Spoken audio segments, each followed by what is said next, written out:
Первый заместитель председателя Совета Федерации Николай Федоров посетил Чебоксары. Сойдя с поезда, он встретился с главой республики, а после заглянул в гости в сельскохозяйственную академию. О чем спрашивали гостя преподаватели и студенты, знает Ирина Ромадова.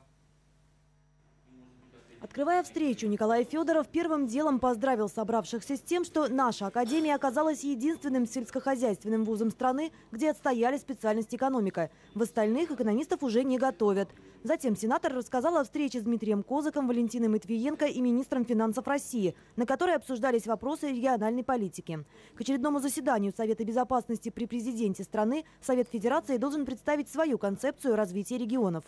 Подготовкой этих документов занимаюсь я по поручению Валентины Ивановны Матвиенко с учетом моего, нескромно звучит, небольшого или большого опыта регионального руководителя и федерального министра в разных ипостасях.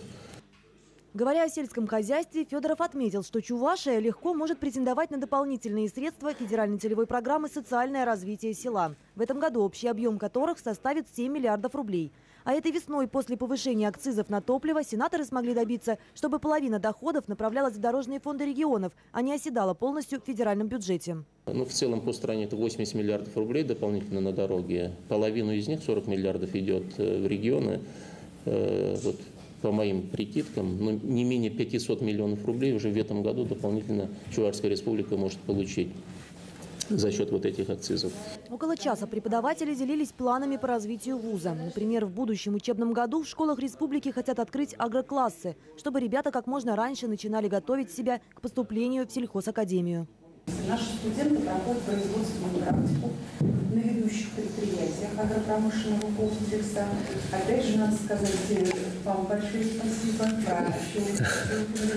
за вашу помощь, налаживая связи. Обсудили на встрече и проблемы. Необходимо открывать и развивать собственные семеноводческие хозяйства, а не покупать семена за границей. Возрождать землеустроительную службу и решать вопрос с дефицитом кадров в ВПК.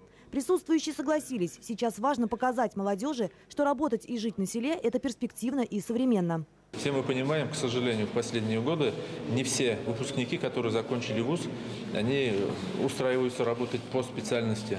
Хотя вот многие обучаются за бюджетные деньги и так далее. А у нас в АПК, конечно, людей не хватает. И очень хочется, чтобы молодежь все-таки поняла, что в сельском хозяйстве сегодня это не та черная дыра, которая была, как раньше модно было принято говорить. Сегодня наоборот. Все больше инвесторов вкладывают деньги в сельское хозяйство, в развитие. Да, сразу не бывает, но направление очень интересное. Очень много делается на селе. Наша задача не привязать человека к отрасли, к АПК, к агропромышленному комплексу. Наша задача вовлечь его туда, заинтересовать, привлечь и сделать так, чтобы человек осознанно свой выбор делал. Николай Федоров пообещал любимому вузу всестороннюю поддержку на уровне Совета Федерации и обещал приехать осенью на празднование 85-летия Академии. Ирина Ромадова, Виктор Степанов, Вести, Чебоксары.